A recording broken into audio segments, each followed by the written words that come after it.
That the aggregation of consumption is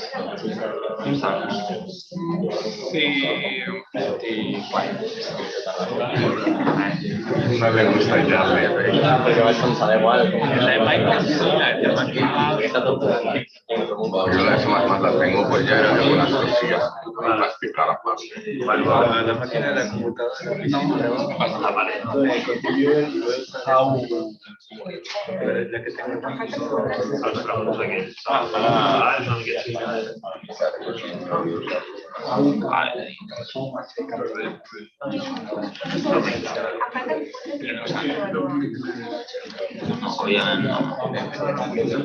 The information say, okay, I have somebody I cannot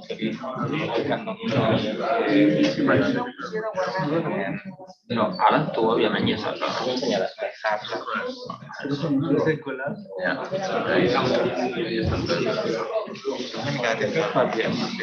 then maybe sí,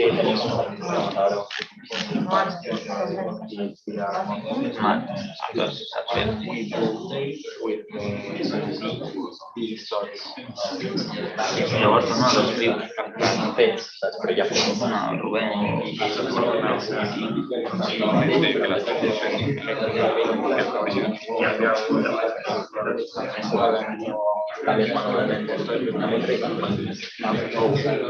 tiene la resposta en voltage.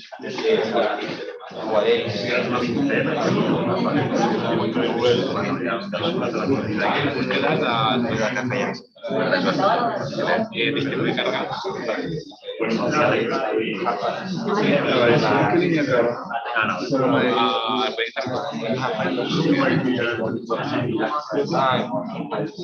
No sé qué existe eso.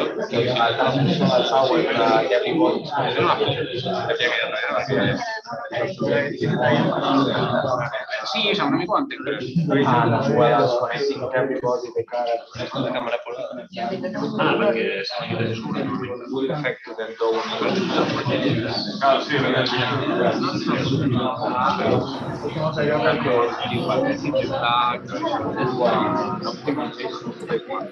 però no...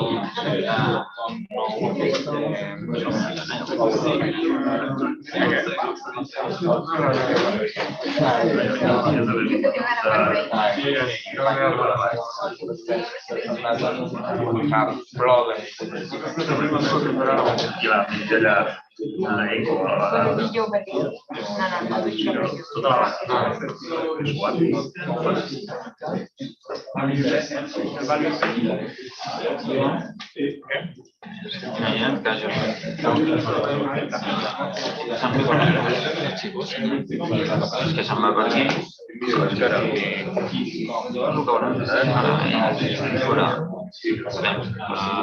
Aquí a los utilitzar-les com a només això. Aquesta seran para prueba está aquí Python y ya está.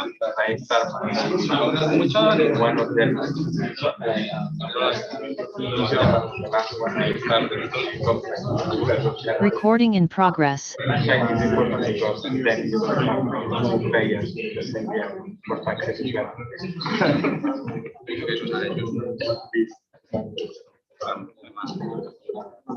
Sí, després validament però després de fer com un model fa unes equacions que diuen equacions de les psiquis.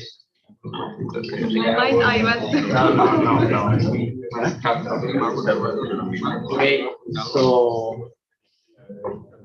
good afternoon, everybody. Today we will be doing implementation of a code of a logistic regression, as it will be the last data let's play this morning in the second after the coffee break. So it will be similar to yesterday. We'll be coding and filling some functions that we have explained during the morning, and we'll plot the results and see different parameters how influence our model. So first of all, we can do a quick recap like yesterday about the equations and the theory. So like in the linear regression, we have our hypothesis function, which it's just x times theta. But now we will introduce g of h that was called, Alex called that in theory. It's also used sigma because of the sigmoid function, which is this function applied element-wise to h. So we apply sigmoid after h. We have the derivative, which had this nice property of sigmoid times 1 minus sigmoid. And we also explained that in classification, we use negative log likelihood or cross entropy instead of mean squared error, because it's better for the classification task of 0 or 1 binary problem. And also here we have the gradient of the cost function of this just cost function with respect to the predictions. And if we add this gradient to the sigmoid, we have all the operations that Alex explained, substituting all the terms, and we end up with this equation, which was x times our predictions minus the real values. So we can rewrite this in matrix formulation. So we take away the sum and we have a product between the matrices.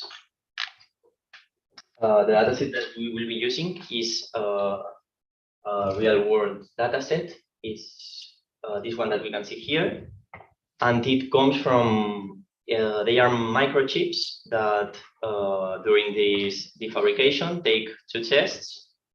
One test, the results from one test are shown in the x-axis, and the results from the other test in the y-axis. And depending on what we got in the test, we reject or we accept the microchip for further fabrication processes. So we will try to classify between these two data to differentiate between the blue ones and the green ones. Also, these types of plot is really common to do it in machine learning. It's called correlation matrix. So we plot in, because we can, here we just have two variables, x1 and x2, but we could have many more, like we could do 10 tests maybe to the microchip.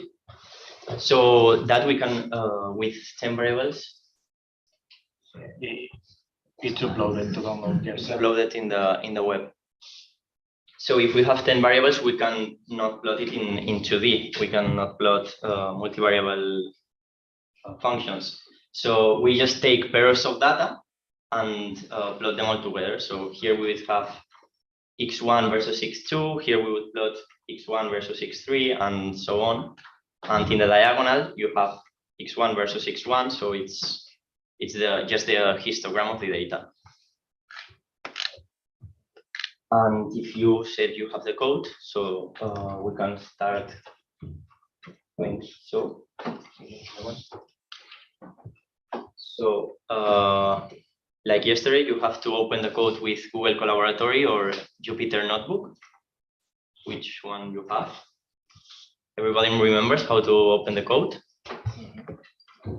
We just go Archivo and upload notebook, and we upload the one that we have in the folder, this one. And then to upload the data, we have to go to this icon. Wait a second, and then this one, and we can upload it. Okay, so everybody fine here? So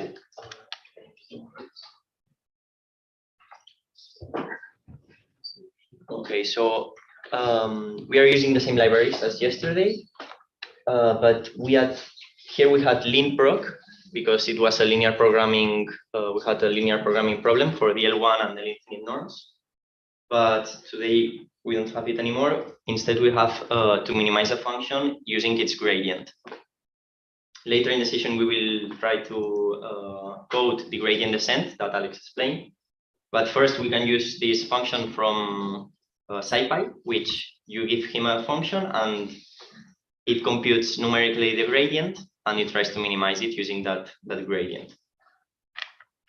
We can run the following we have to run this cell and also the following two cells, which are the same as yesterday. It's just a class data for managing data and a function that will plot our results. So if you remember the notation, like the function that we were using yesterday, to create the data, we have to call it like this and put the name of the file.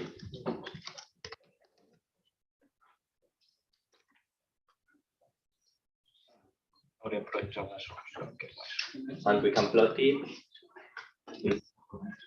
We can do plot correlation matrix, and it gets us the plot that we just saw before.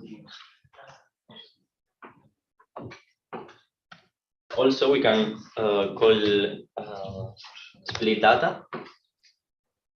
So we'll divide our data in train and test. For example, 20% is a typical value. Run it, and okay, and we're good. Everybody has arrived to this point? Who has arrived to this point? Raise your hand. Okay.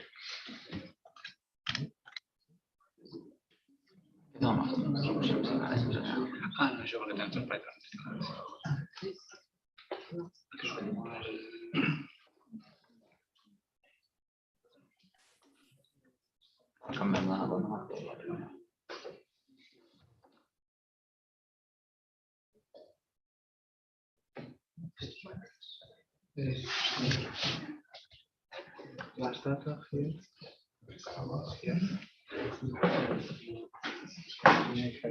And I don't see the colors of green.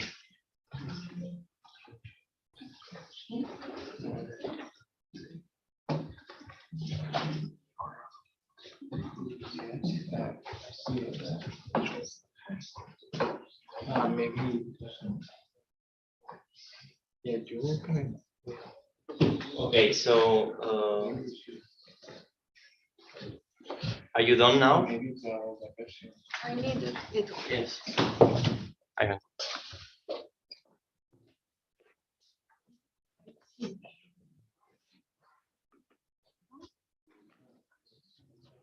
Okay.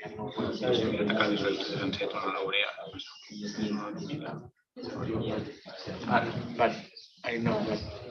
You to do the code. You have this is Google Colab.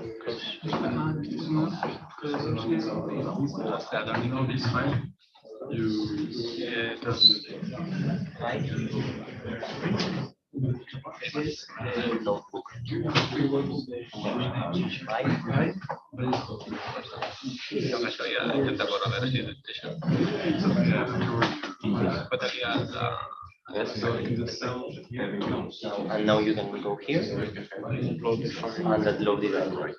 Yeah, you will. You build these objects. Now run the first cell, the second run the third one.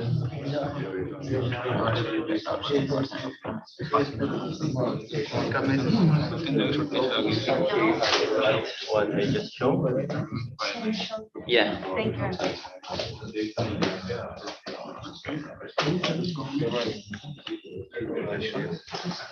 you want, you can come here.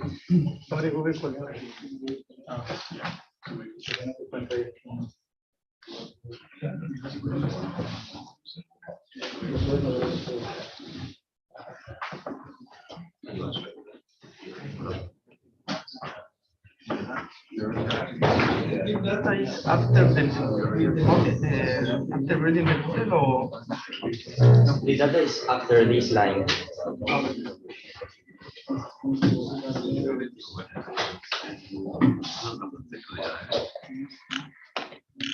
Okay, so if someone needs help, I can come, but we're going to keep moving. So now we have to define the functions that we just saw to create our model, which will be the hypothesis function, which is the x times theta, the sigmoid that you know 1 divided 1 by 1 exponential, the cross entropy, which is the negative log likelihood, and the regularization. So you have a few minutes to try to fill that. I will put some hints on the board as well. So yeah, you have to fill these ones. Okay.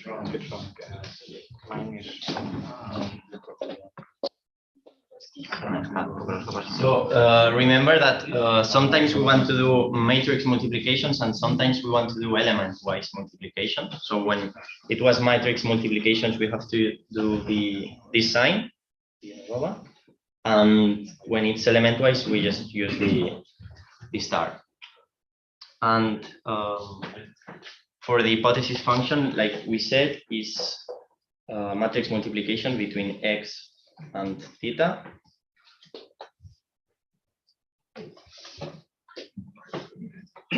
And the sigmoid is a function that is applied element-wise.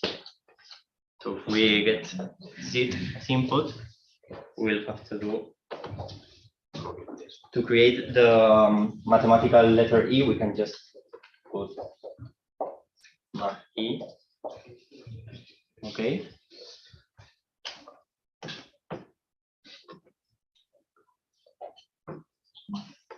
This can be H. We can call it H if it's better.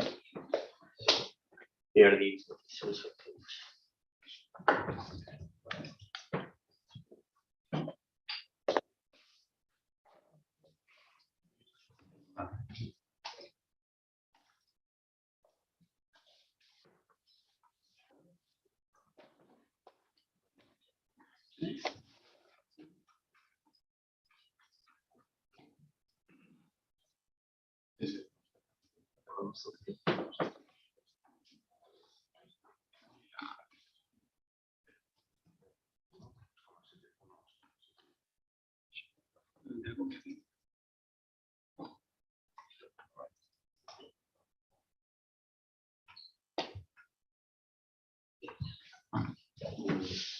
and for the cross entropy, I wrote P and T. You can call it however you want, but P goes for the predictions, which was in the formula y hat, usually called y hat, the predictions, and T goes for targets, which is our targets, and it's y. Okay. So if you remember that function, well, it's also in the PDF, so you can look it, or if you get lost, you can also look at the solution.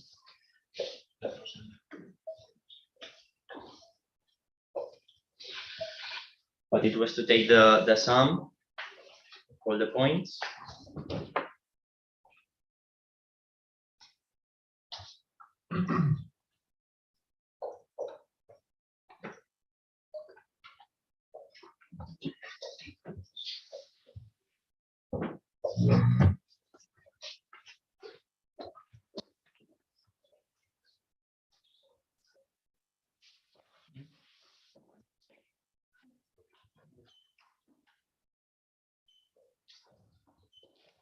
you remember is to take the sum over all the points, and we have to do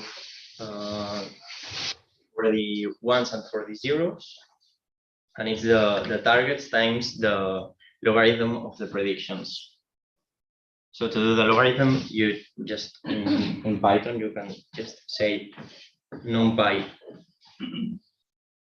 log, and that will take the logarithm. Well, numpy log.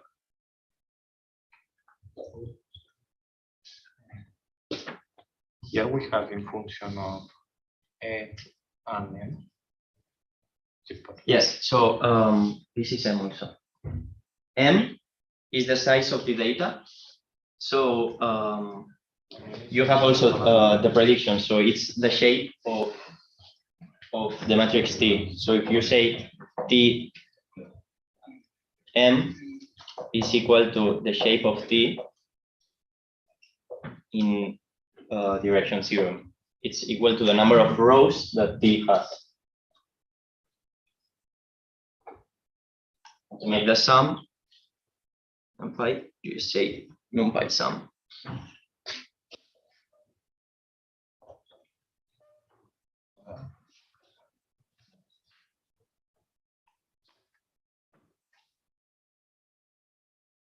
But the target and the prediction are guaranteed to have the same number of entries.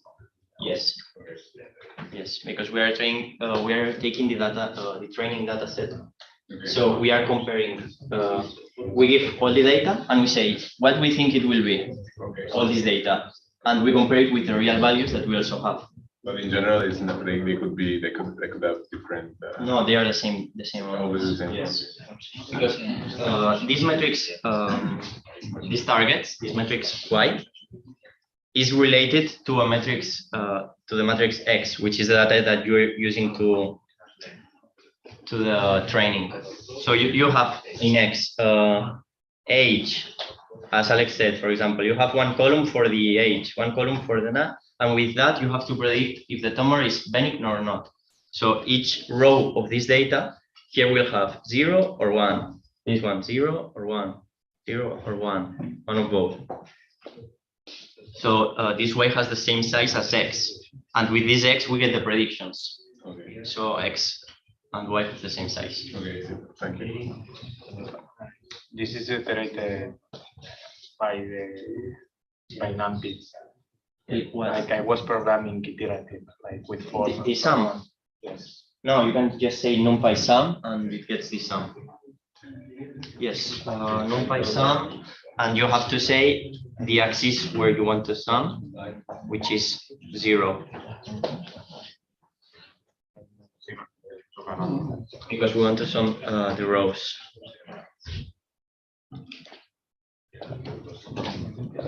This one.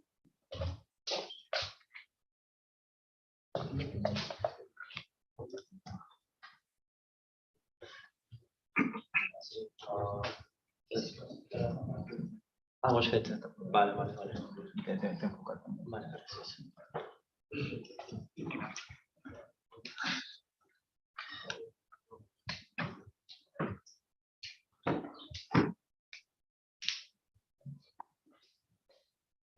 Okay, so we have written the hypothesis function, which is just x times theta.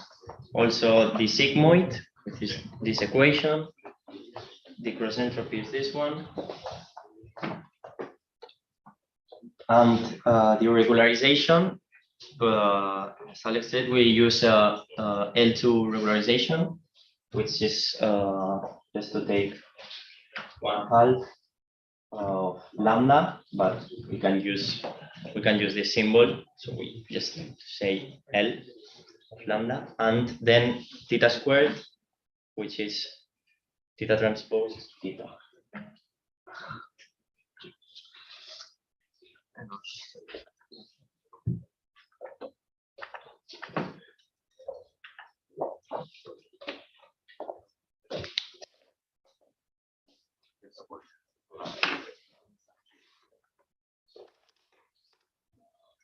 L is lambda. Yeah.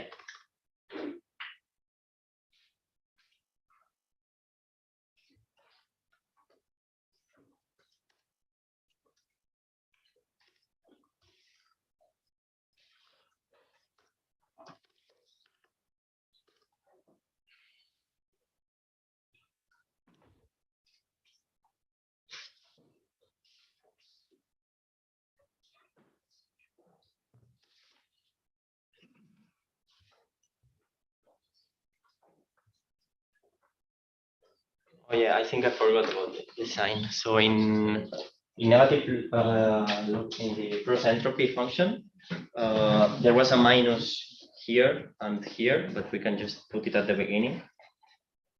So we have to put that minus important, because otherwise we would be maximizing the function instead of minimizing.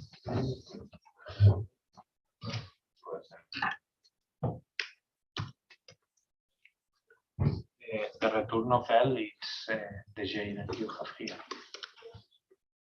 What? No, Fesca is here. Yes, no, tell. That the J that you are writing here, and you. Yeah, it's L, sorry. The logarithmic. Yes, because the log I like blueprint. I like to use this terminology, but some people use this and some people use other. But this call it the loss function, and the cost function is the one that you are minimizing actually, and it will be the sum of your loss and your regularization.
Here, instead of putting theta transpose times theta, since theta is just a vector, we can just, and it will be faster, do this sum of theta squared.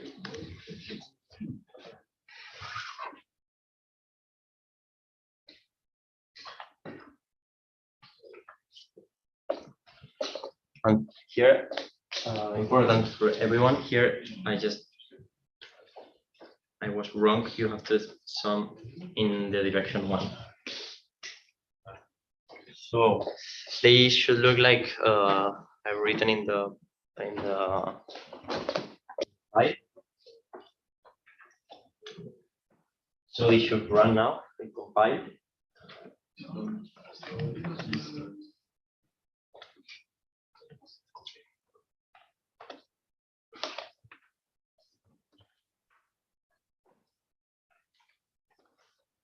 Have you done this all? I think you should change instead of the sigmoid function, sigmoid function. Yes, instead of. Ah, yes. Thank you.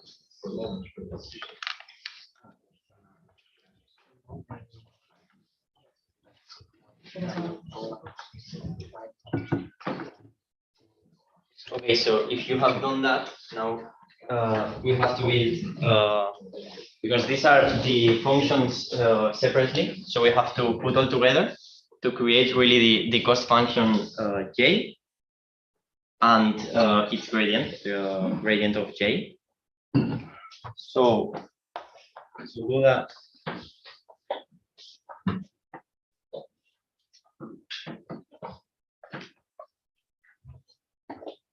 what inputs we have in cost function? We have the parameters theta,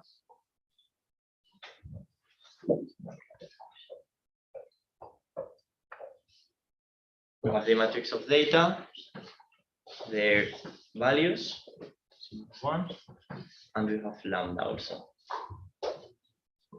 So to compute the cost function, we'll first need to do the hypothesis function. Then we'll use the output of the hypothesis and we will give it to the sigmoid function. So these two is our model. This will give our predictions. And now we have to get the error. So to get the error, we will now use the cross entropy function, which will measure our error. This would be okay if we were not taking into consideration regularization. So since we are regularizing, we will also compute the regularization.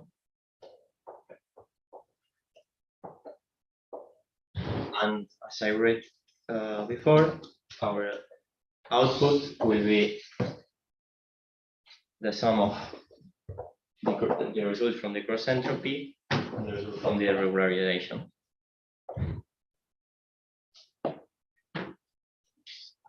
So you can try to write this. This has to be inside of cost function. You have 5 minutes, and I will be passing around, helping the ones that leave behind. I did it all together. One line. It's okay. You can do it in one line or multiple lines. Less lines, more I compact. see that in the solution we receive the theta. Yes. Sorry, I forgot to explain that. No, thank you, because if you don't say it, we don't know. També tens el diferent a cross entropy del logaritme. Yeah. M'ha semblat. Yes, so our friend here noticed that we had an error. I had an error. And I didn't explain that if we are doing multi-classification, so if we have, because no has explicado bien, ¿no? So he will explain it better tomorrow, but I will do a quick introduction because the way it's coded is like this. So when you are trying to classify, let's say you have data, but you have 3 different groups of data, and you want to classify them, you can no longer use 0 or 1, because you have 0, 1, and 2, but that also doesn't serve. So what we do instead is we look this one and these two, put it all together, and we try to separate this one from these two. So we obtain a line, and we do this process iteratively for all 3. So first we look to this one against these 2, and we get this line. Then we do this one against these 2, and we would get this one, and this against these 2, this one.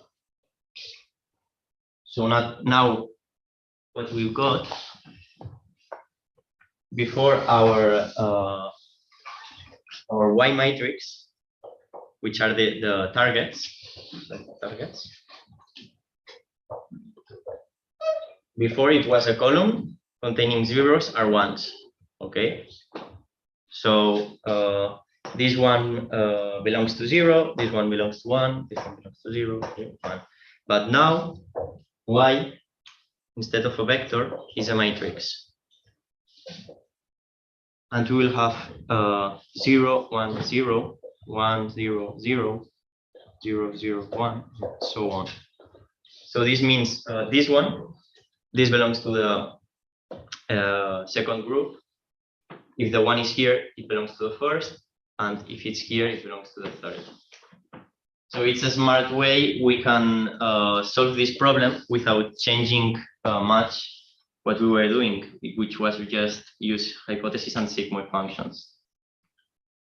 So Y is a vector, and if Y is a vector, what also means that now theta,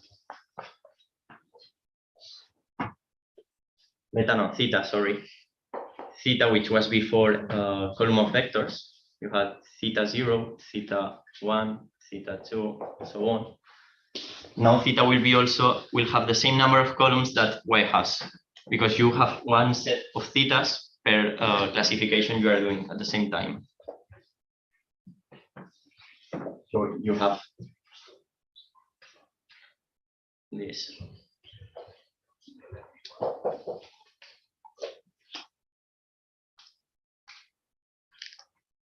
So I will write here the first line. As many solvers work, they ask you just a vector.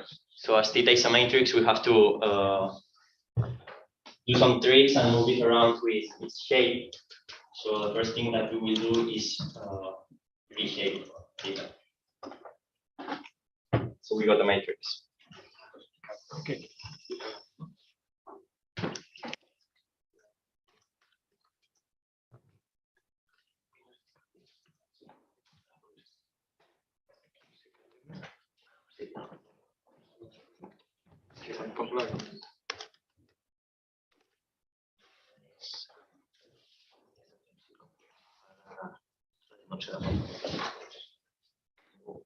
The rest is the same. You can just write what we said before.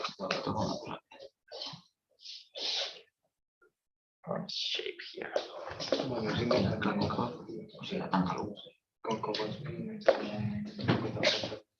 Theta will have the shape, the same shape. Will have the same shape as the same number of rows as x, because if we do x times theta, as x has columns, and the same number of columns as y has columns. So we just add that line at the beginning, and it's okay.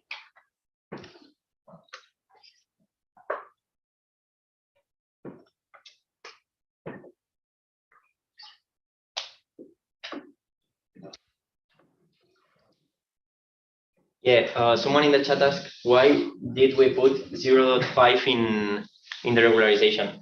We can put it or we cannot, because it's also lambda there, so it will be just a constant value. But it comes from the L2 norm. Alex also said that yesterday, but the L2 norm is usually set with 1/2 at the beginning because it has the square and all that, but you can just put it or don't put it, it doesn't matter. You also, in the solution, you don't put the 1 divided m, but I think that it's the same reason. Yeah, In the cross entropy, yeah, you don't set the 1 divided m because the fixed value. yeah. So we can You take will it. change the value of lambda, I think, like It's another parameter that will appear later. the value, if you put the n, and if you don't, it will change the value of optimal lambda. Where did I put the 1 divided by m? Here. No, you didn't put it. In the solution, it's not. And we didn't here. You didn't put it here either, but maybe somebody wants to ask it.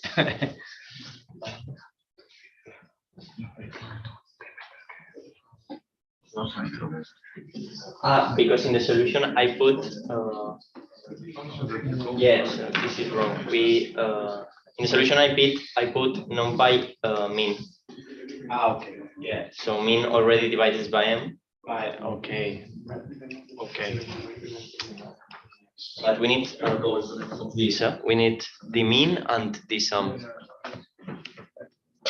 Because the cross entropy function takes two sums. Here in the PDF, if we go back,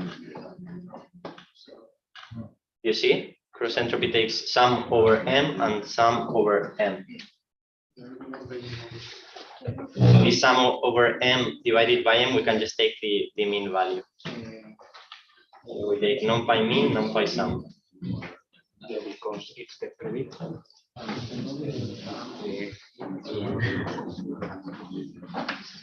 And the h rather than z. It doesn't matter what you call because it's a local variable. But since we defined the output of the hypothesis h to keep consistency, we just say that it was h because the input from sigmoid will be the output from hypothesis function.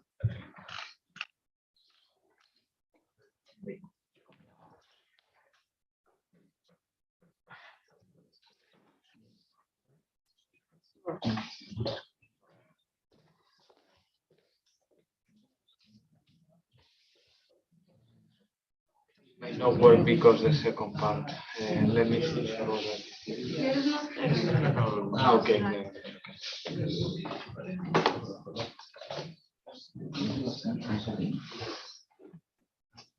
Sorry.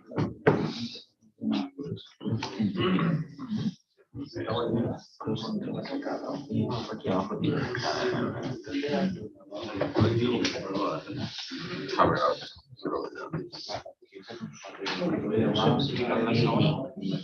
Yes, you can put me or you can put some before.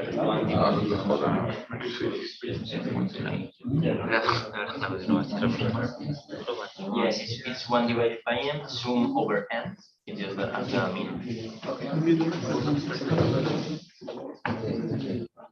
A baix. Bueno, que de fet és el que fa la solució també. Però aquí sempre s'equivoca. Sí que no fa lo de l'últim partit de... Sí, aquí la solució. Igual aquí.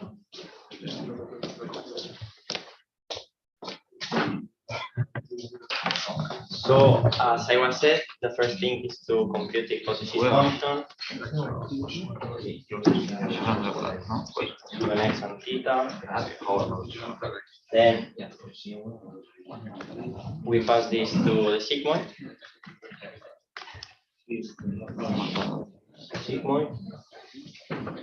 And then we do the cross entropy.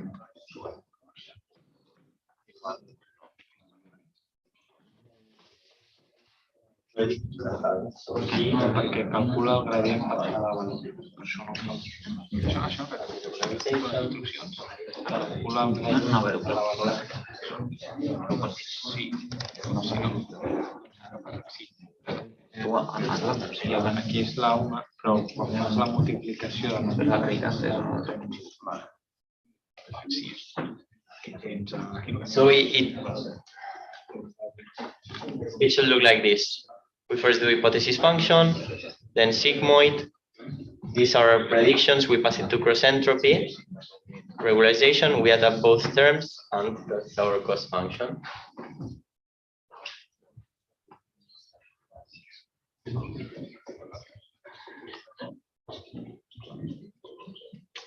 So next is the gradient. And the gradient is the function that we have here.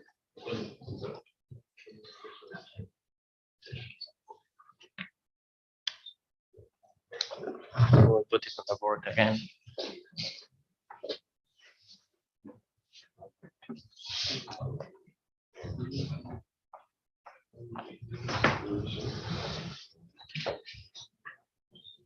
Aquí no fa la suma. So the gradient is 1 divided by m. Que no ho divideix. Transposed average. So in order to compute the gradient, we will need also y hat. And if you remember, y hat was to do h hypothesis function, and our y hat for g, it was sigmoid.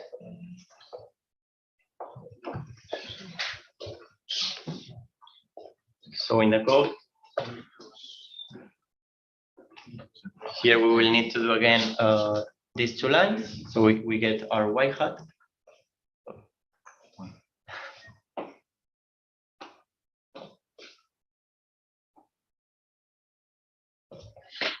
The first two lines, and then we can put that formula. It's transposed matrix multiplication with y hat 1. Y hat g. H and G, right? I suppose. Yes, first of all, you need again y hat, and y hat is the output from sigmoid. So you do the first two lines, you get your predictions, and then you compute the gradient like this.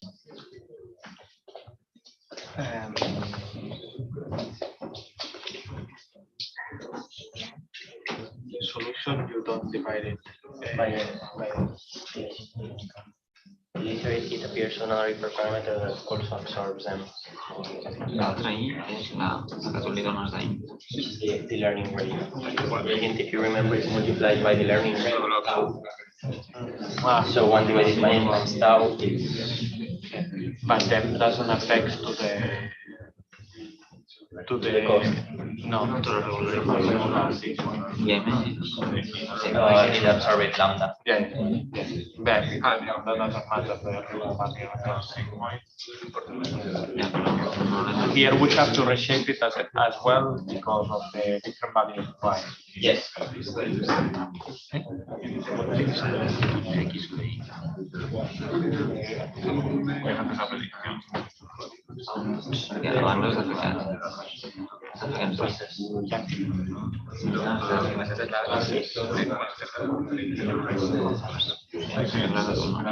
Explicació de per què.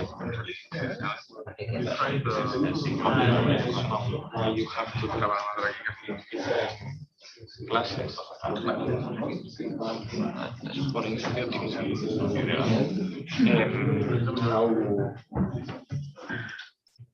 You want to predict how everybody is going to write.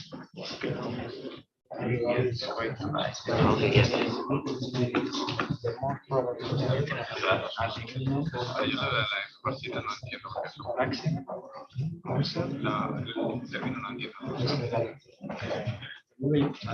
Classification which is the same way.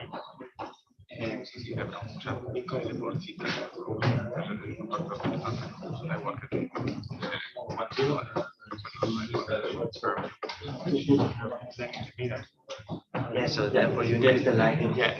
No. But there's not any of them that it's in the middle. You have the same.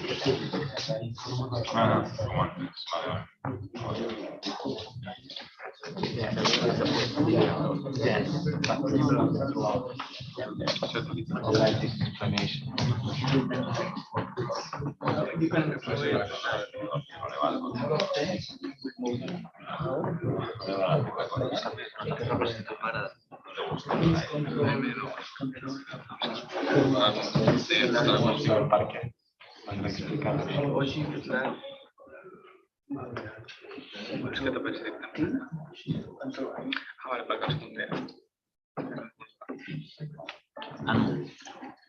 És un número... Sí, que no està... Ahí una número de mostres. Que hi ha una dimensió. El tamaño de So has everybody been able to write these two? So we have our cost function and our gradient. We can minimize. Yes. So next is just to minimize. So in order to minimize, we say our polynomial grade. We will try with 1, but as we had a circular data, we will be that straight line won't do anything. But we can try it. We say lambda 0 at first.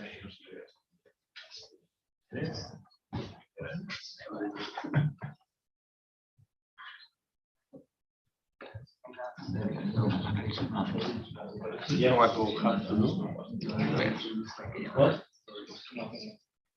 And here you have to call the build model function that we used yesterday. So we get our data. You have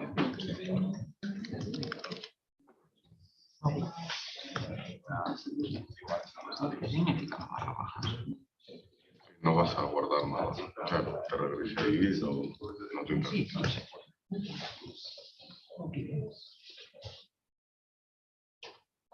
And then we can obtain a solution using the function that I set from SciPy, which is minimize. And we want to minimize the function cost function with sorry. Remember that yesterday some of you said what we are creating data if we don't need it. It's because it's our now that we use iterative methods, we need an initial point. So we just set zeros to our initial point.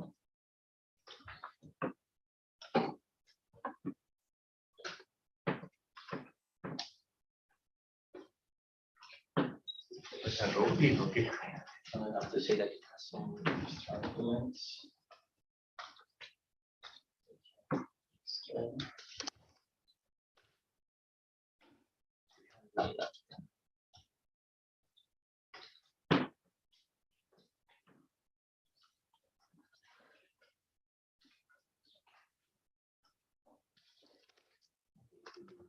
Sorry?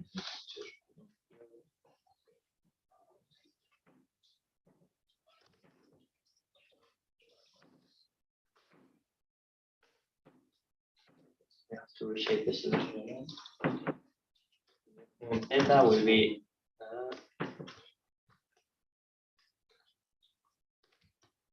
solution like the linear programming from yesterday. It gives us a structure with more information about if the minimization was successful and some variables. I think we could look to the Lagrangians that we want. So let's take the solution X and we reshape it.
About my assumption, I have the fixed salary as a fixed column. Maybe you can say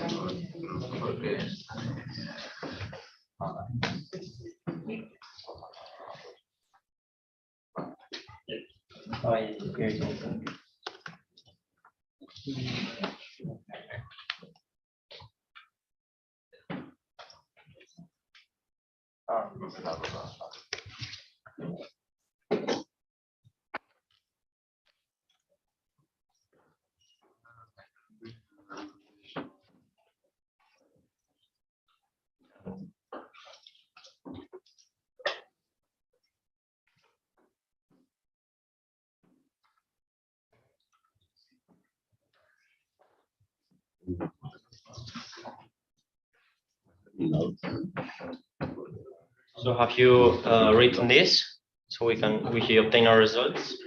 is it a straight line? Yeah, it depends. You can get either a straight line or nothing. It depends on the data because it's every time random. So if I run the data,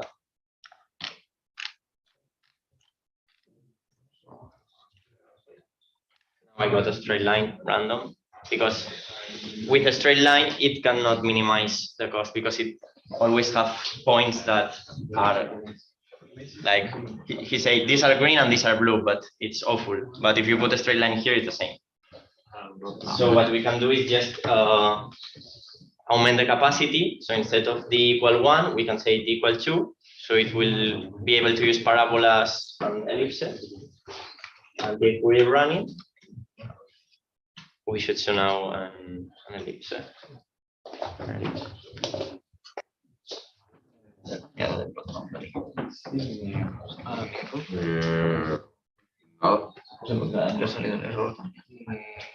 Te sale los boundaries not defined. O sea, que seguramente es con una P mayúscula.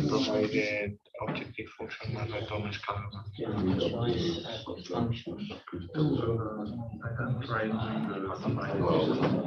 Igual aquí. Sí, pues.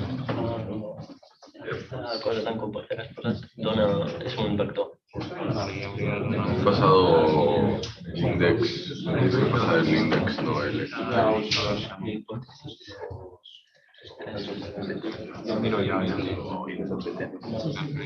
Si no escribo varias líneas y son index de X. Es como una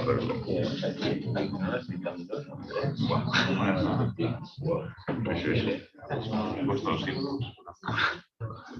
Porque qué bueno que le habías pasado lambda. Bueno, habías claro que sería.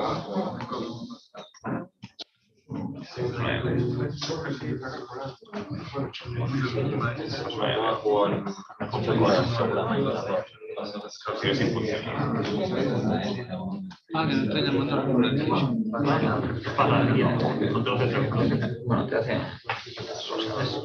¿Con cuánto? Con dos.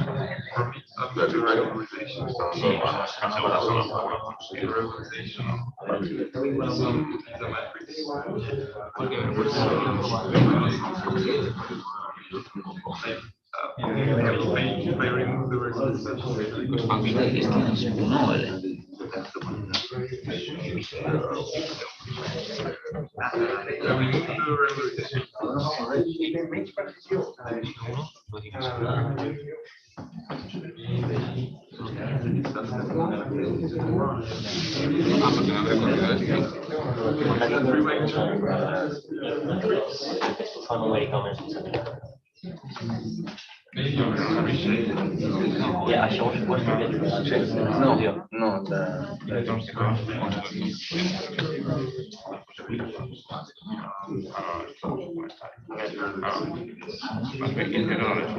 And when I reshape the theta equals 1.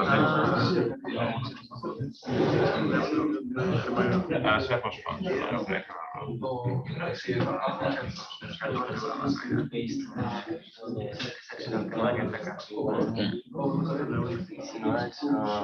bueno, eso es solo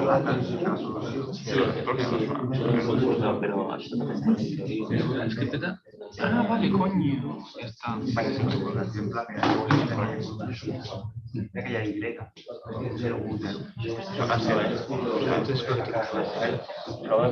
igual porque aquí te pide la función, no tiene nada que ver. pero la función está más pequeña. R y ya le peta esto porque no se haya ido. No, pero estamos ahí. Porque ahora, o sea, todo esto, aquí va. Yo també les dono. L'únic que m'escrit, totes aquestes. No se va a quejar. Vale. Porque además no Yo no podía.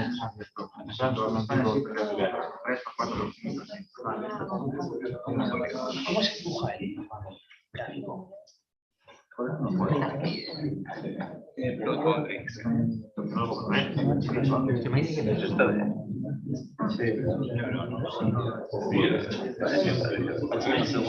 Te faltan cosas, ¿no? Te faltan argumentos. O sea, es data. Claro, luego no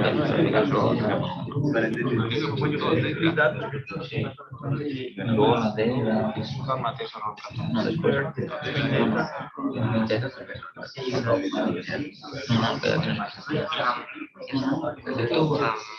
La definition of the y ahora ley de Okay.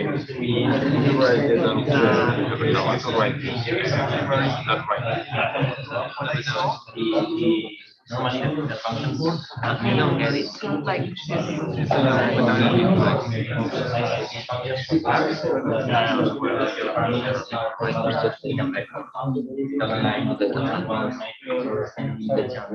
No, sí, pero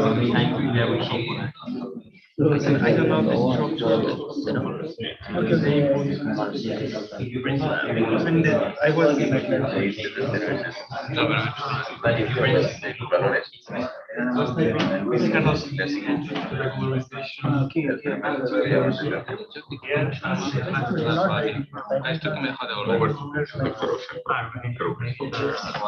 Tu has entrado. Que no fas un zoom.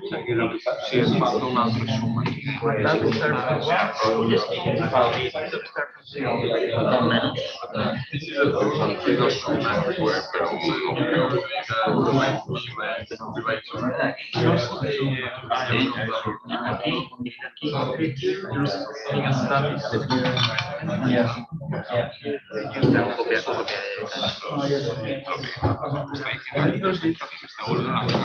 We can do it before the reshape. Libraries are very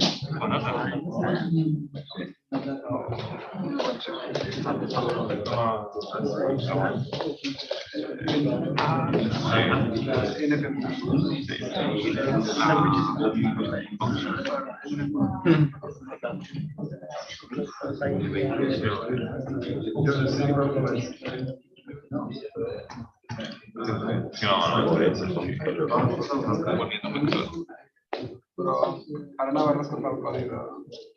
Can you go a little bit above? Tu sí, Is that last? sí, I saw that.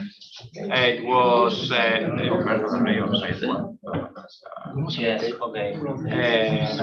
I doesn't draw the line. Try with the No vaya a ser. Maybe yeah, it's a way.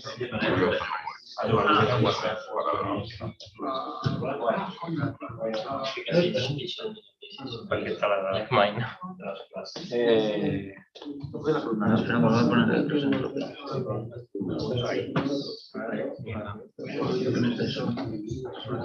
It's the same error that he had.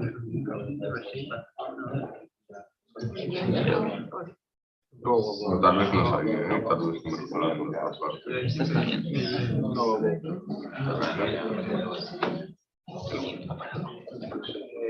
No, it's okay. Okay.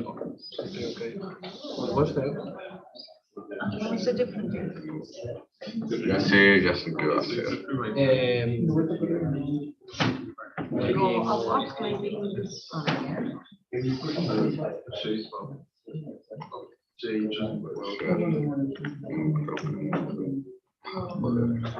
Se parece.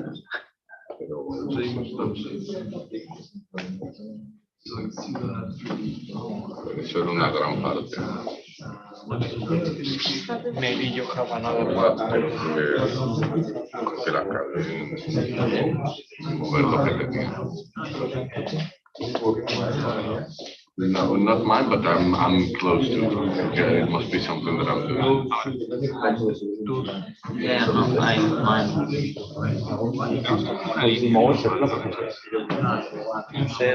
ver, cost function.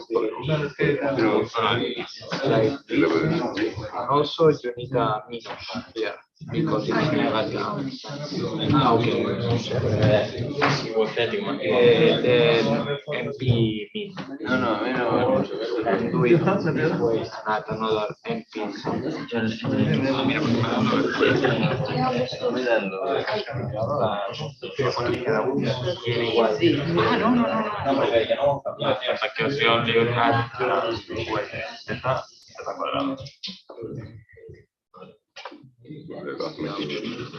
¿Cómo lo tenías con D igual a 1 y era igual a 0? No veo. No es lingüística. Estáis dividiendo alguna cosa entre algo. Es menys.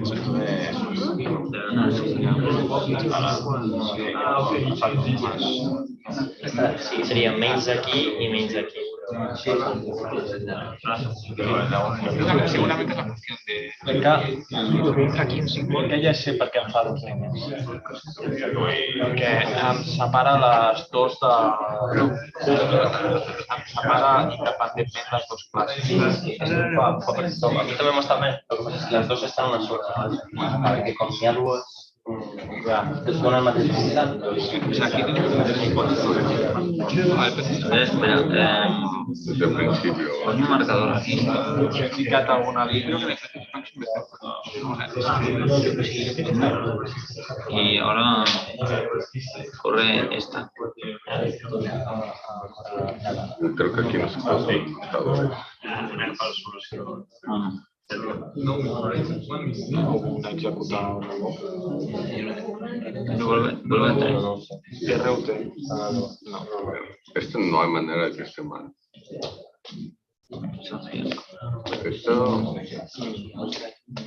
So all the ones that have problems, check that the gross entropy function and the regularization are like this. She got it well. Computer A ver, haz una cosa. No deberían saltar. ¿Dónde está? No, ahí Pero como yo. Ponte NP. Sí. And also check the cost function. So it's like this. Pues aquí.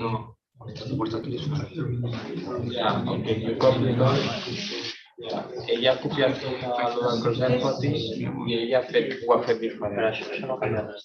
No, una altra línia, però jo tinc l'altra. Simplement per evitar No, la ves que viene entera. que abans ha preguntat com li he explicat. And that it's too oh my God. No sé, sense contrastar, ara anava a copiar del teu web. O sigui, anava a canviar aquesta L. O sigui, la L de la solució és... Ah, però ara estàs copiant de les coses. Sí, sí. Esto està bé. Abans hem agafat... Però això no canvia. Com és? Usa aquests si vols, no canvia res. Això només és per evitar overflow. Però és la mateixa fórmula.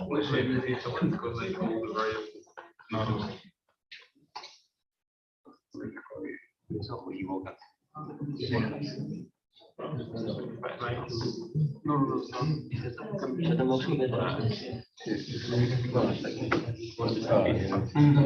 Because I'm getting this error overnight, and I don't know, because a ver, aquí no vaya a ser que estoy yo. It's a problem with the regularization, I think. Some of them. Ah, bueno, hay un detalle.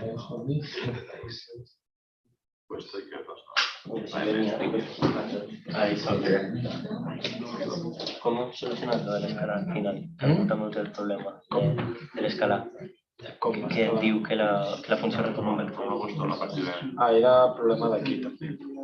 Ja regularization, això t'he dit directament. Amb de teta quadrada. Sí, que ho havia fet amb la multiplicació de matrius. Ja, i si teta li donaves com una matriu estava malament.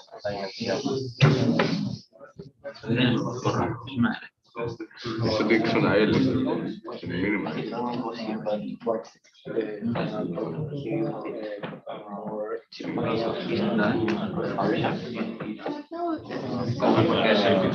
Claro.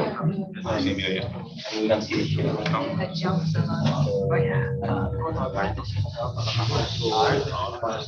las cosas más tontas.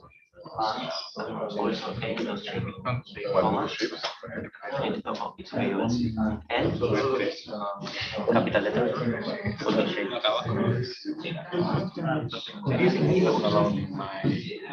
Estáis sobrevalorados la experiencia que tenéis. ¿Cómo de bueno? O sea, ¿cómo valoras un example? Bueno, a ver, yo no lo que voy a hacer aquí son performance. The way the R now, just bring L. Por el 2, más mierda. Sí, más core más bueno. It has to be scalar. Pero eso no depende de la RAM. La RAM es la cantidad de cosas que puedes tener cargada. Okay, you are Creo que la procesas. Ah, ok, eso es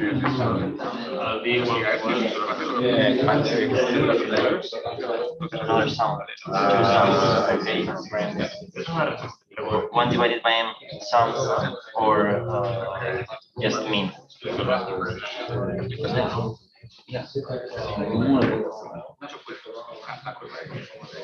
electricidad en función de la generación es cúbica. Cuanto más que el consumo de electricidad al aumento de gigahercios es cúbico, el cuadrado, mediante el cúbico.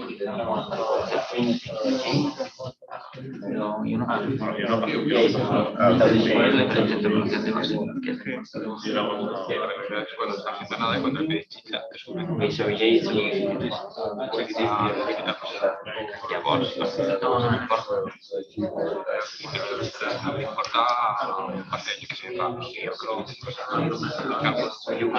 Calcula que tendría que mirar Eso porque toda esa casa se pone todo un día.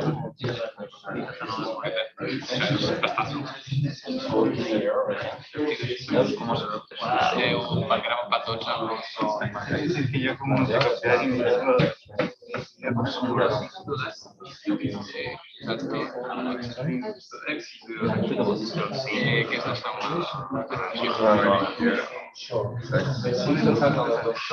és una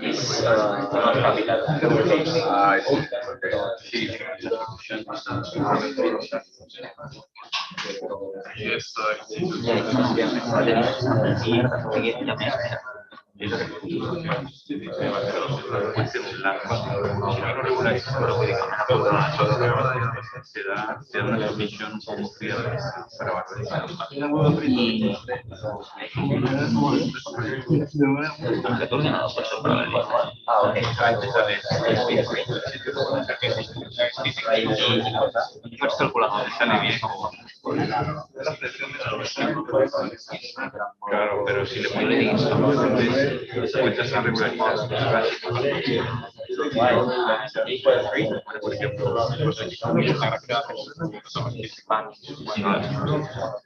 suposo que si tu vídeo està calculat tornaré a obrir la solució d'intenció del batalla no guai.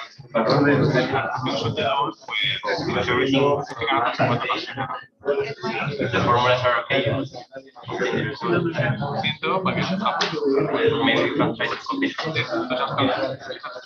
descarregar una altra vegada, no?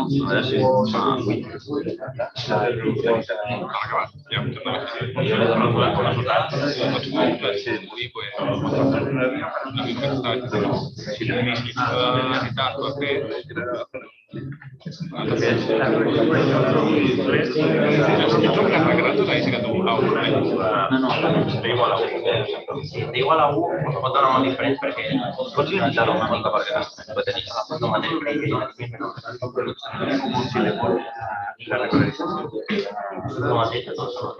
Com una progressivitat, no passa per està bé. Com fem aleatòriament cada vegada lo fem punts Ah, sí. Sí, cada vegada es una diferència. Aquí significarien punts de forma aleatòria.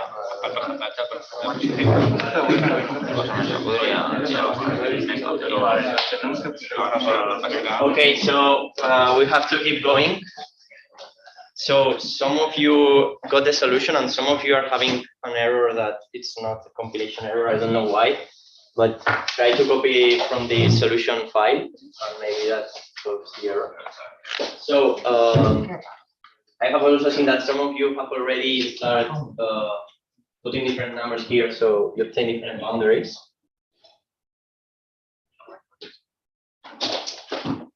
You see, so if you start increasing the number of D, you eventually start getting some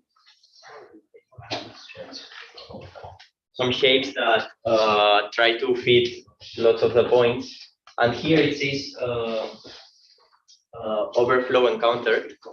And it was something that asked Ricardo, who was in the back of the class, that he said when we are doing the logarithm of 1 or 0, that if we encounter overflow, we could take the logarithm of just 0. So that's not possible. And to solve that, if you look at the solution, the function here that has the logarithm, we can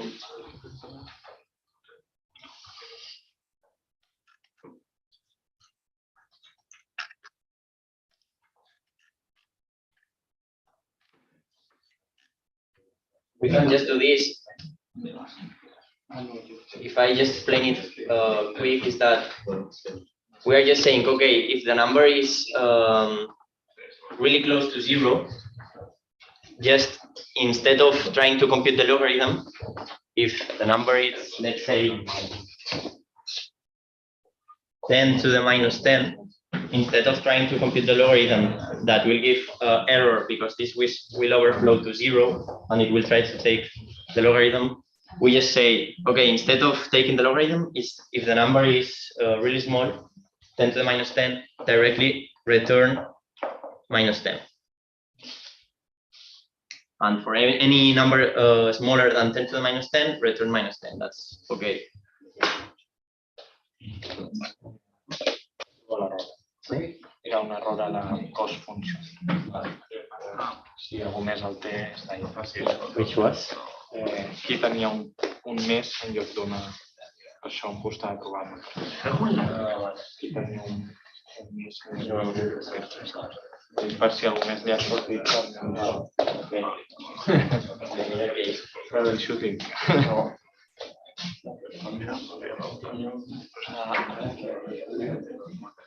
Bueno, ho he provat amb diversos valors. A més, us conviene la solució. És una malament.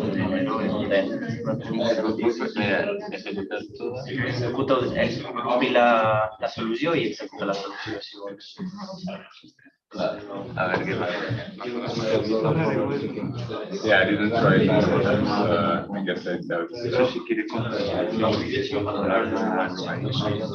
So I don't know what something about And if you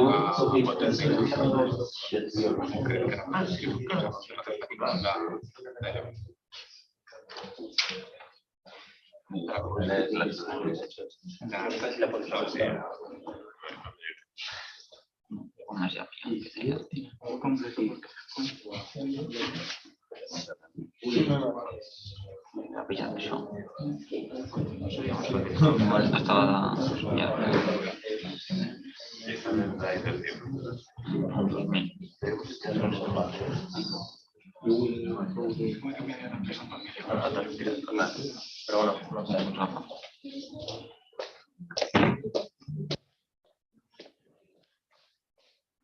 we change these lines here and we put this. We will not have overflow anymore.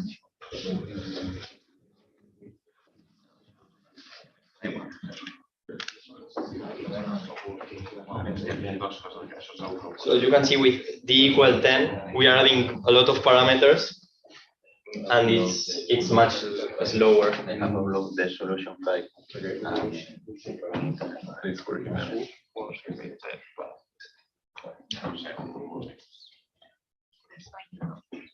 Yeah. And as we can see, this is clearly. I mean, it's overfitting because it's starting to do some weird shapes to try to fit some training. Is it possible that I get many like local? Yeah, because it's overfitting. So he just says, "Oh, I will just this random point. I will focus it on." So if we introduce lambda, which is now set to 0, if you try it, you put a small number, 10 to the minus 4, or you can start playing with lambda.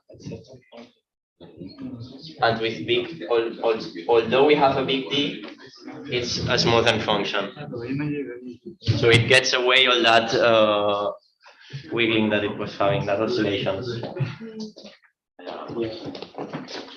I understand. Okay, so now it's regularized.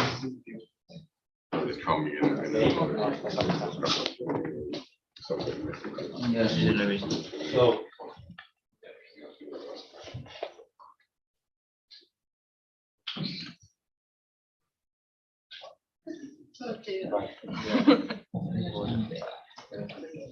Sì, perché io non vedo cosa c'è.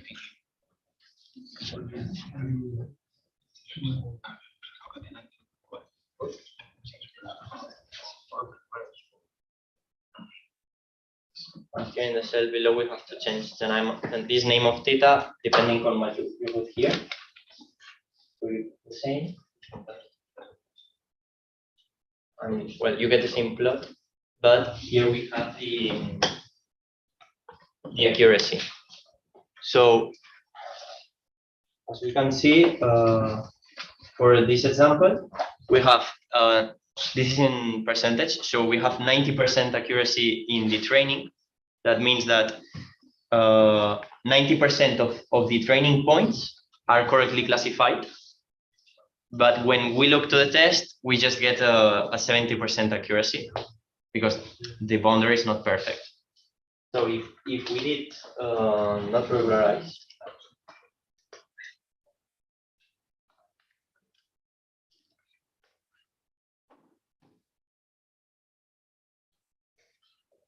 if we don't regularize, theoretically, we should see that the training accuracy gets really good, but when we try new data, the test, the accuracy will go down.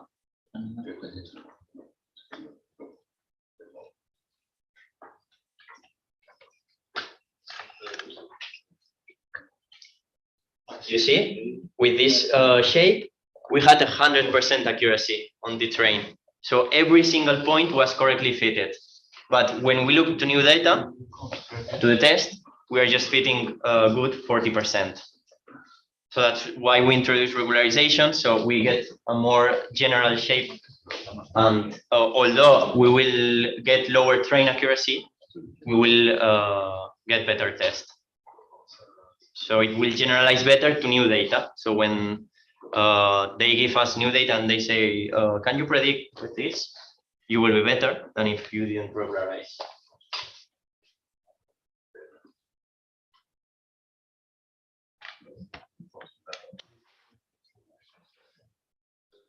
So we just did this. It was the same. It was just changing lambda. So skip step 4. And have you all been able to see these plots? Okay, so we can move to the last thing that we will get time, I think, which is the gradient descent. So now we just minimize the function with some function that is coded from Python, which calls some methods. Like it depends, it can use Newton's method, quasi-Newton, interior point. And for this dataset is okay because we are using just a small dataset, just has like 150 points, and it also has few thetas. We are just, I think we had like 10 or 20 thetas. But if the model gets big,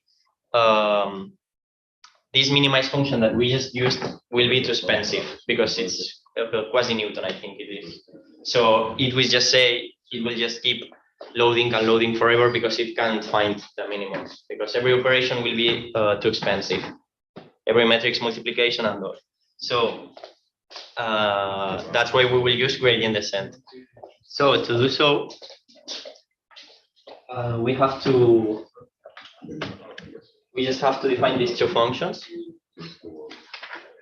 the step and the train. So what are those?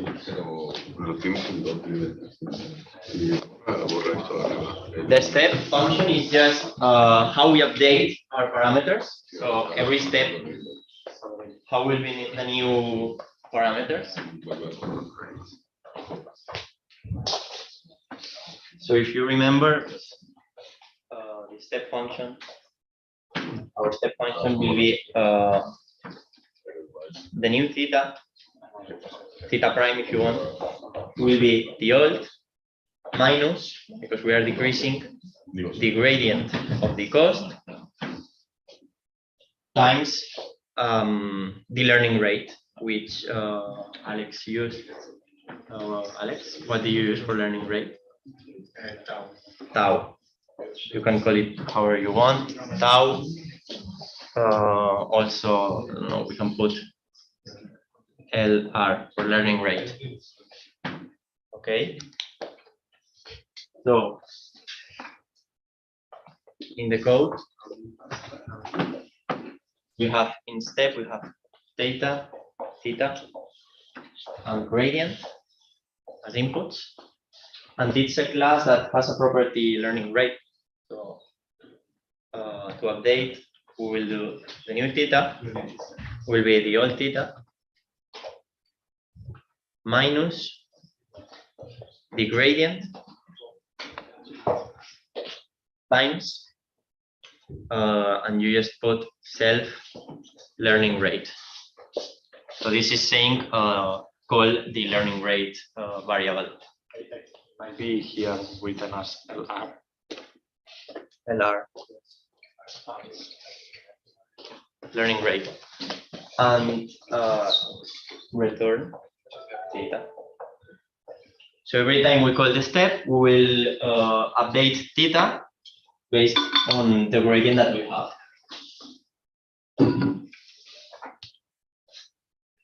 Okay. So this is what I will have to write here.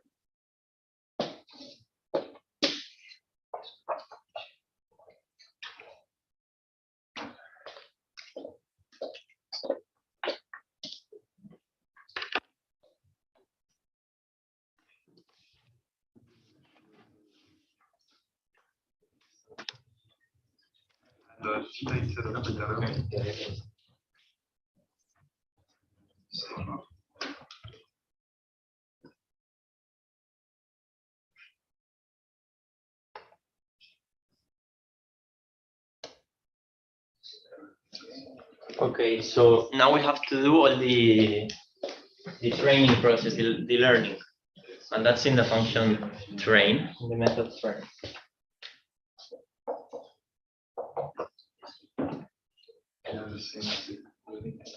And it gives f, y, and theta.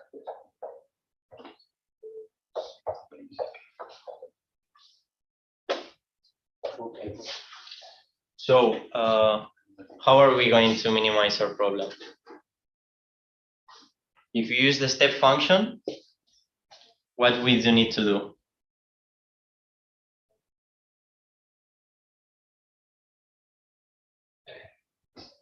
To the step function till you get to a certain new theta, but you can't apply another time this step function because you wouldn't, you have the same grade. So you have to iterate. Iterate till you get to. Yes, you need to create a while loop or a for loop, doesn't matter. So that every time we will be computing the cost, the gradient, and with this gradient, we will update our theta using the step function. Self dot step.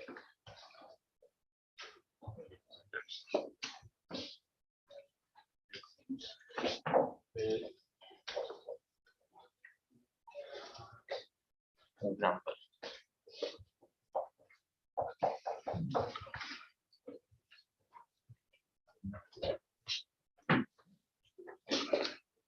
Okay.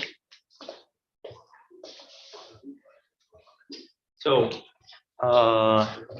the train function has a lot of inputs, which are capital F, lowercase f, x, y, and theta. So the theta is already theta, and y are the outputs, so we can compute the cost.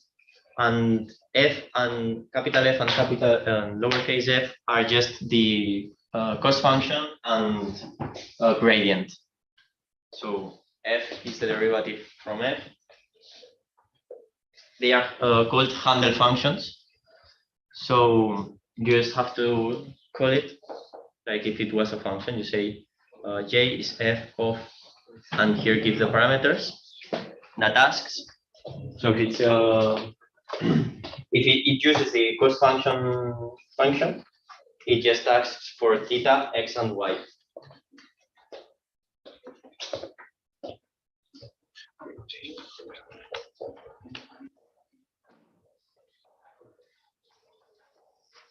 So compute this f. It's just abbreviation for cost function, and compute the cost function with theta, x, and y. And the gradient is the same, but with lowercase f. Compute the gradient with theta, x, and y. Do this step with theta and x and grad and the gradient.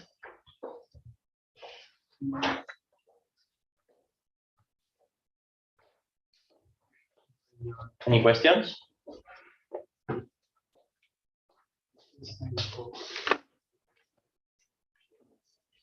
So is it always number of iterations, or can you measure any other? Sure. So here you can put whatever you want. Here is your optimality criteria.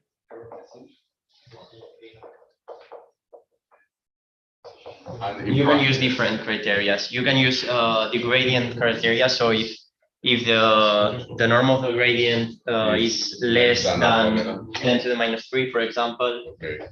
But I think the easiest is to just set a random number of iterations.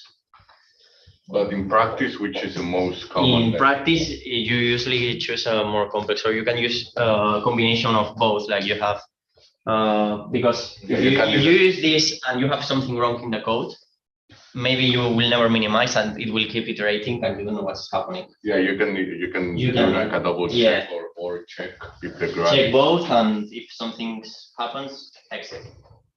So you usually have as conditions maximum of iterations, norm of the gradient.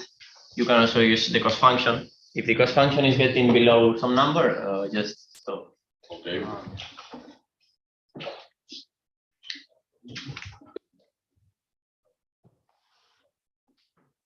The problem is that sometimes you don't have the full gradient. The stochastic gradient, for example, you don't have the full gradient. You have an approximation. Yeah, so maybe it doesn't. And also maybe I don't know, for a real problem with lots of data, computing the gradient and its norm, it can be not practical. Yeah, so that's why.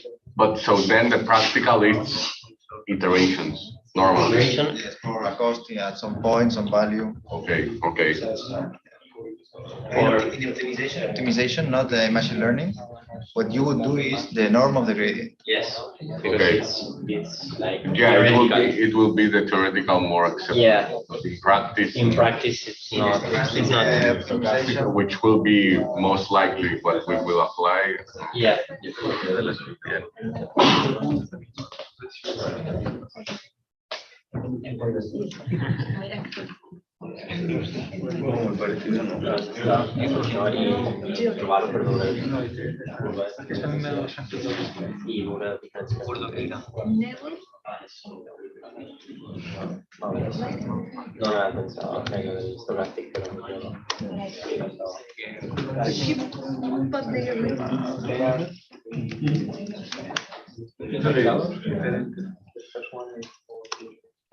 Creo que algo debe ser, el mercado iba cambiando y tal.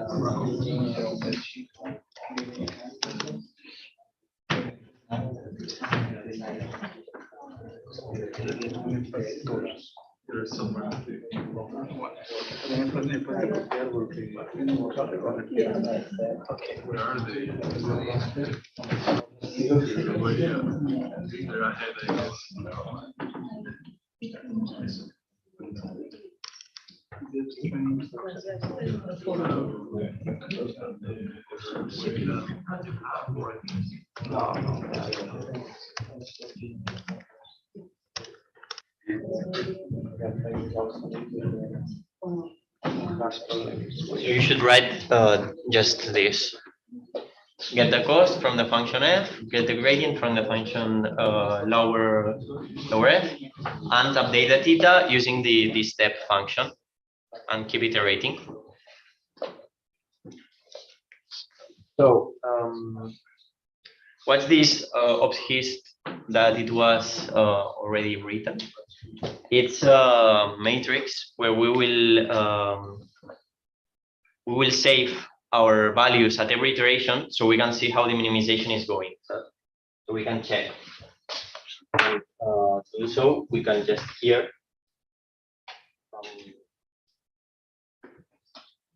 do of his and save append, which means save. We can save the cost, for example, and the norm of the gradient. We can save as well. The norm of the gradient.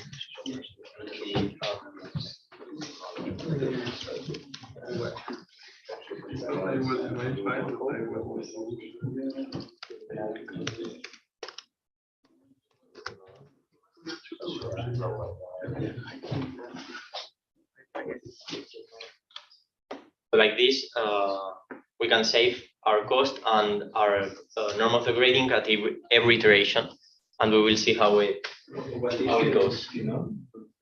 What? G-norm is the so the gradient is a vector, so we can take the square and sum all, so we have just the L2 norm of the gradient. It will ask you to initialize the iteration. So Yeah, iterate, but yeah, thank you. Yes.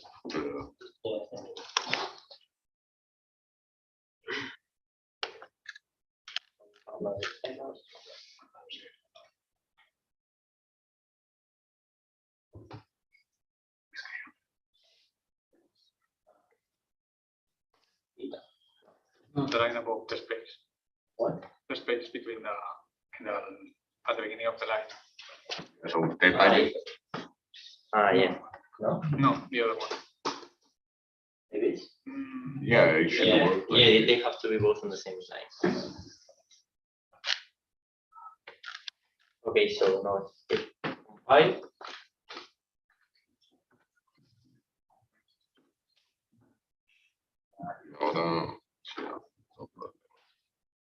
And we can do the same that we did before, which is try with different degrees and lambdas. So this time we have to call also the same function, the build model. So we create our data.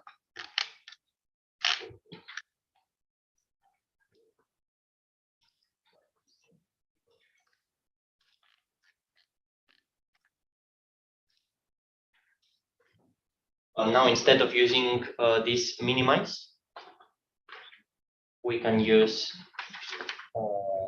the class that we just. Well, first we will need to initialize the class. So gd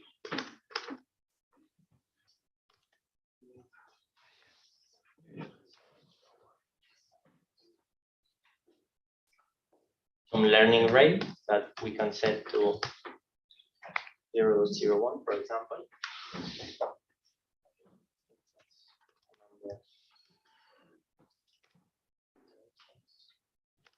And plot through. So I added this variable. So here we don't have to be changing this number here. So here we can put max hitters. Right? And we will be able to change it from here. So it will be easier.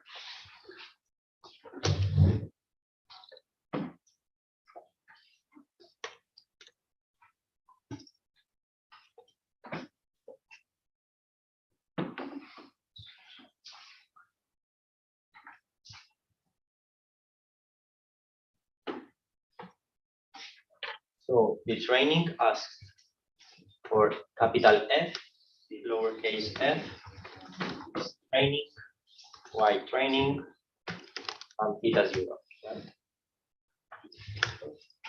So we have to define the cost function and the gradient as handle functions. So to do that, we just say lambda function of theta x and y.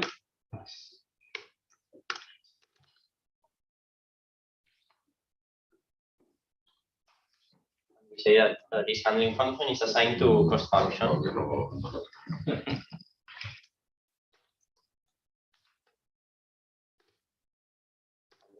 the gradient.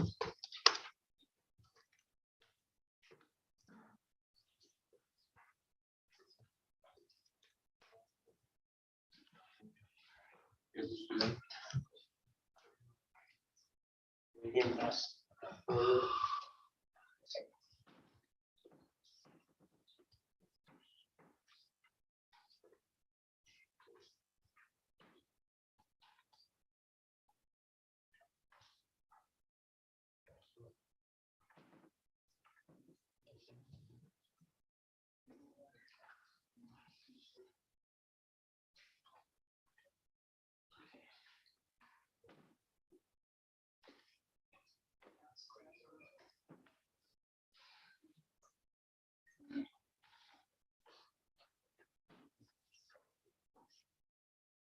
I have a question. I don't Yeah. understand why we reshape the data. Yes. This came from the other function that we used before, the minimize functions, because usually when you use a library that has minimization functions, these libraries always ask you to give them the variables in a vector, in a long vector. They don't want matrices. So for the multiplication, we know that theta is a matrix because we want it to be as a matrix, so our multiplications and everything is okay. But when we pass it to the minimize function, it has to be a vector. So that's why we're changing shapes. We have this matrix of thetas, 0, 0, 1, 0, 1, 1. Well,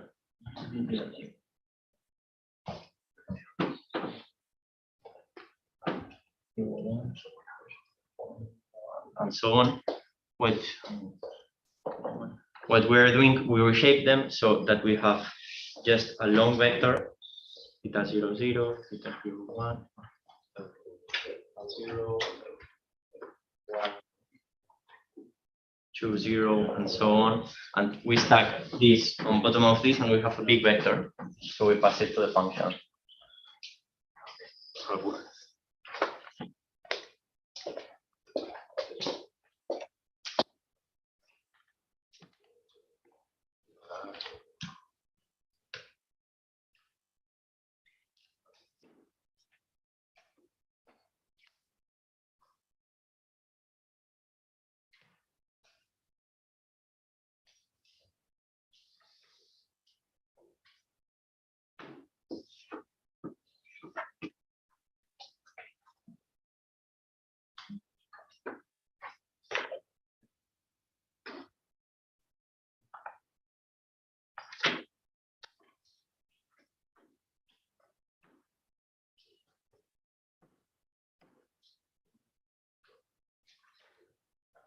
Yeah, now we have the error in the gradient, like you asked.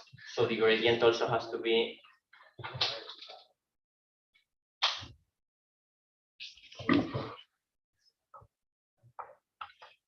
a vector also, so much as the dimensions of theta.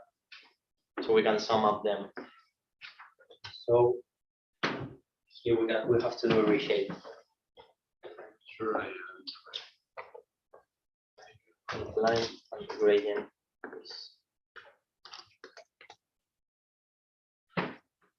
reshape the gradient, but now we want a vector.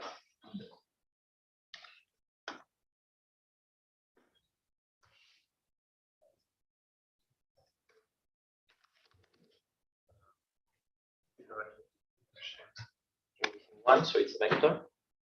I think now it should work.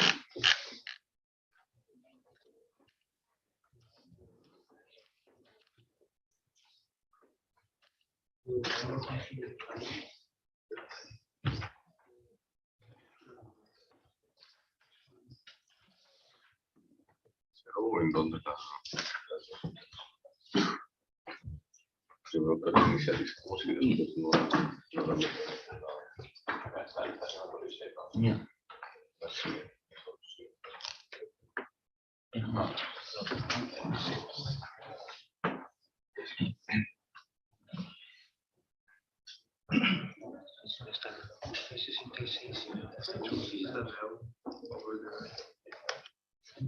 So the solution is given as a vector, and if we want to reconstruct it, we have to also reshape it.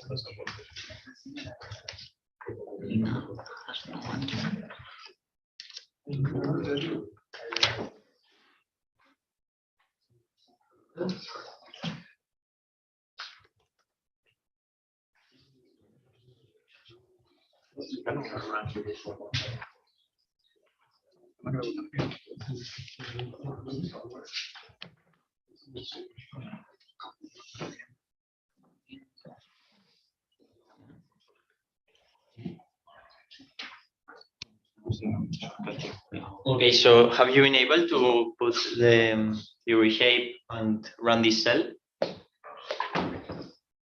On itself.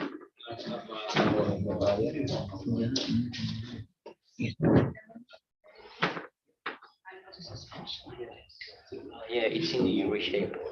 Did you change the gradient? Option.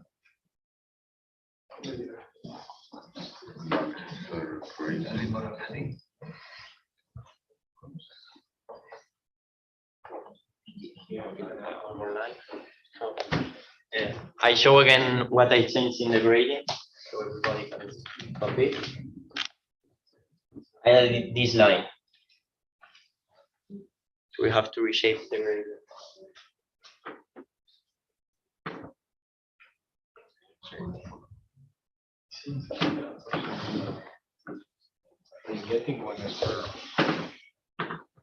What?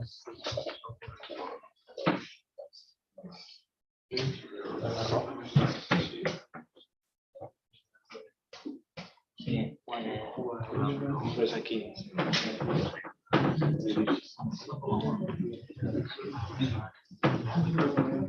Pero te falta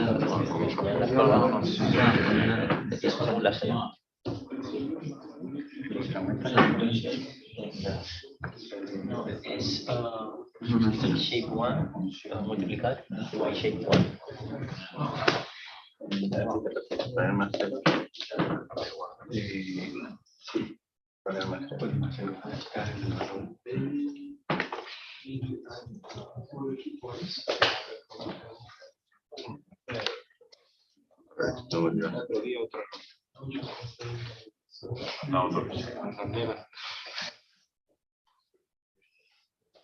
Pues el blog pondría eso.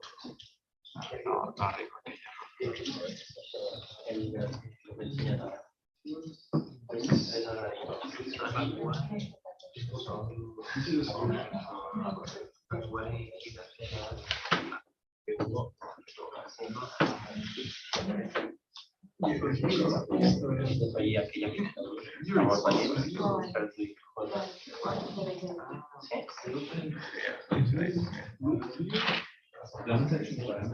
Si les veus no et sortirà.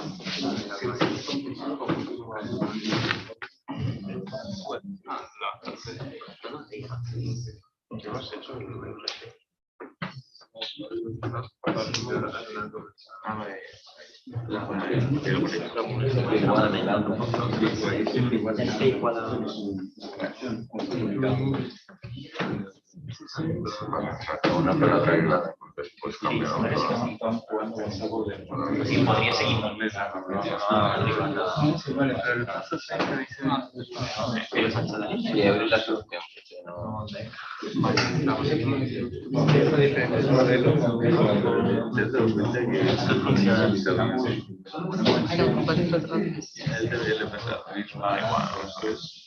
Sí, es lo de radial.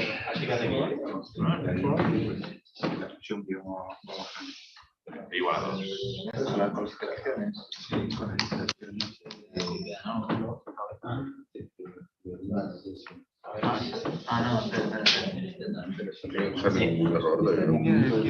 No, es grande.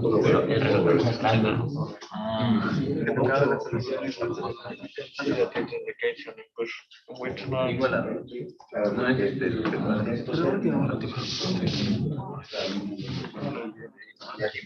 Segundo término, el penalizando demasiado este y este que es lo que pasa. Porque por esto. No.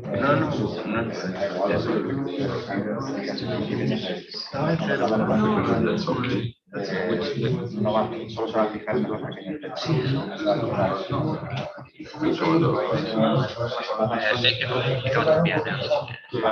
ahí acaba el programa. Dos bloques. Es al revés.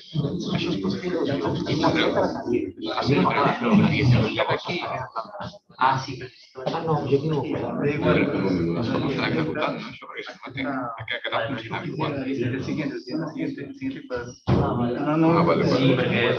Este igual. Vale, me caí. Pues cliquem aquí. Pues haces Tendrà que anar perquè d'aquesta manera el que funciona més.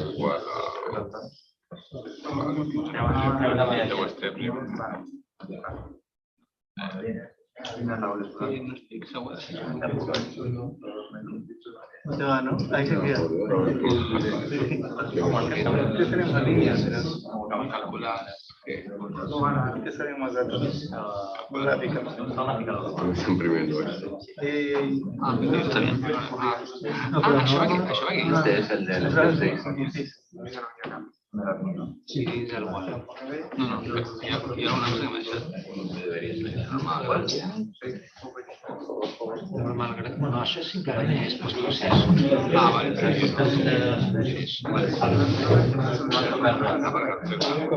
Això no fa falta per fer el càlcul. Això tampoc fa falta. Això faria falta perquè... Está quedando en la misma línea.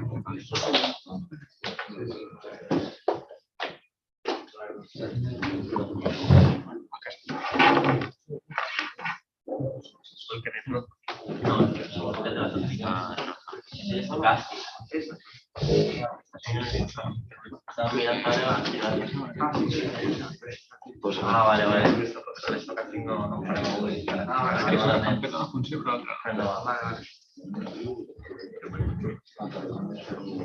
Sí, sí, sí. Okay, so most of you, I think, got it. So you will see 3 plots below.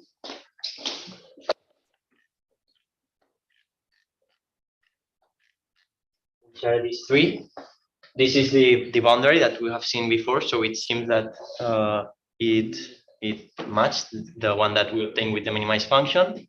We can see the accuracy. It's 86% for this case and 66% for the test. And these two plots, this plot is how the cost function is minimizing. So every step we are, as we hoped, we are getting a lower and lower value of the cost function, and it starts that it seems that it's starting to stabilize around 0.6, but we eventually could add more iterations to see if that really is the optimum value or can get a little bit lower. And on the right plot, we can see not the step size, is the norm of the gradient. Okay, so this is the gradient, that it's getting also smaller and smaller. So as you said, our criteria could be, for example, a gradient smaller than a certain value. So we can try also with different values of C. So if my function value is it's getting bigger as the number of iterations, this means that I got something wrong, right? Yes, it's getting bigger. It's getting bigger, but only for one lambda value. If I modify the lambda, then a ver. Yes, it's because if you increase the lambda, it eventually starts increasing, right? If you increase lambda. Yes, it increases as you increase lambda.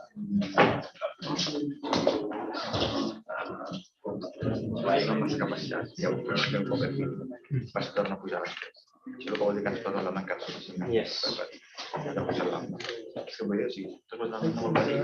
Quan comencen a millorar les theta.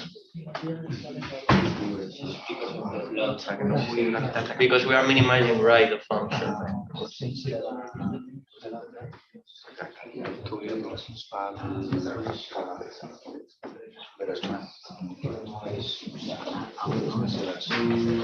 Let me see the plot a little quick.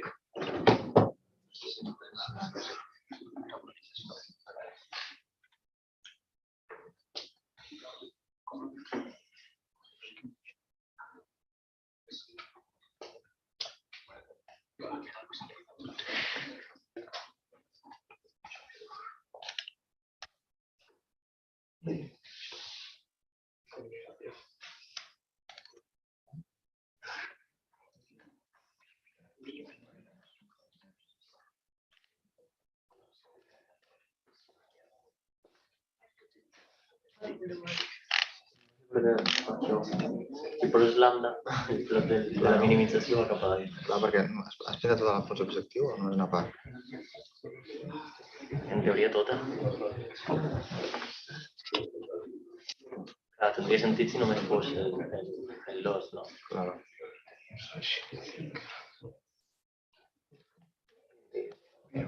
El test,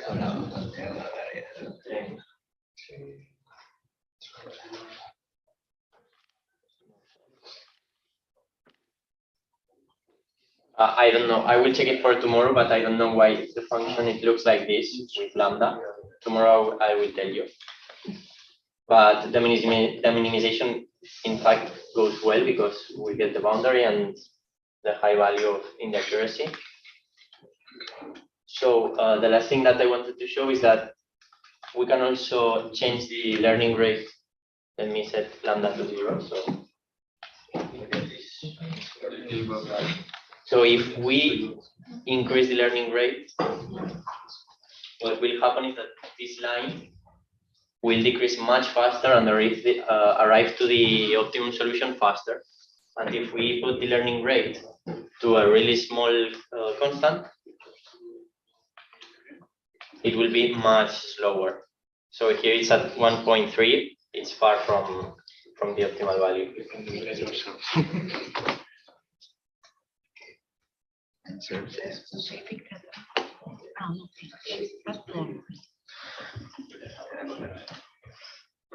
It is also fixed with the learning rate, the lambda problem. Yeah, it's also fixed because it was too high, the step size. Okay, so yeah, it was that. So the idea is that if you have a learning rate or line search very large, even if it's fixed, you have it fixed. We are not doing backtracking. Sometimes can be small enough, but depending on the curvature of the function, maybe it's too high. So that's what it was happening at the beginning. Was okay, but since you didn't change it, you just do the same for everyone. At the end was too high. So usually what we do in optimization in general is to check that if it's increased, you divide by 2. So you adapt the line search. Here you don't want to adapt because you want to go very fast. So what you do is you take a tau smaller. Smaller tau. Always, and I am hoping that it's going to be fast.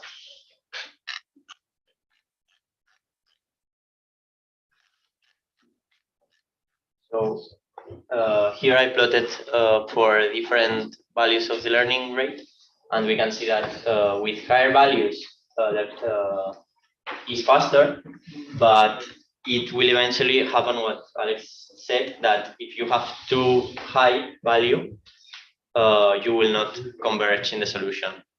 So for example, here for 0.05 is the fastest, but if you put 1, it just doesn't minimize.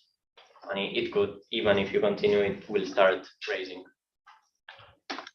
Okay, so that's all for today. Tomorrow we will see stochastic gradient descent, and we will do neural network also. Okay, so any questions about the last part? Okay, so tomorrow morning we will have another session of optimizers for the constraint optimization. We will do also some relation with computational engineering. So why optimization is appearing in computational engineering. So some relationships to see and have more insight of it. Then we will have a session of learning, supervised learning. We will end supervised learning, and we will start also unsupervised learning. So 1 hour, the second part of the the second from 11 to 11:30 to 13:30.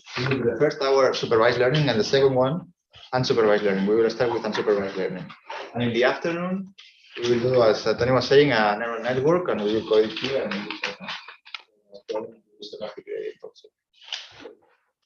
So I also wanted to show this that I forgot. But when we were playing with when we had a really high capacity and we were playing with lambda, we can see here for lambda 0 is very curvy and tries to fit all the points. But as we increase lambda, it starts getting smoother, and it eventually, when it's really high, it starts getting worse, just close to the origin. And here we can see the accuracy for lambda 0. You got an accuracy of 100% in the train, but just 60 in the test. And as you increase lambda, the train accuracy gets lower, 89, but the test raises to 70%. And even gets lower to 86 and raises to 75 the test. But with 0.1, it starts decreasing both because it's too regularized. The optimal value is 0.01 or something like this, 0.001. Yes, around 0.01. We should have to try a wider range of lambdas to find the best possible one. Okay, so that's all. See you tomorrow. Thank you.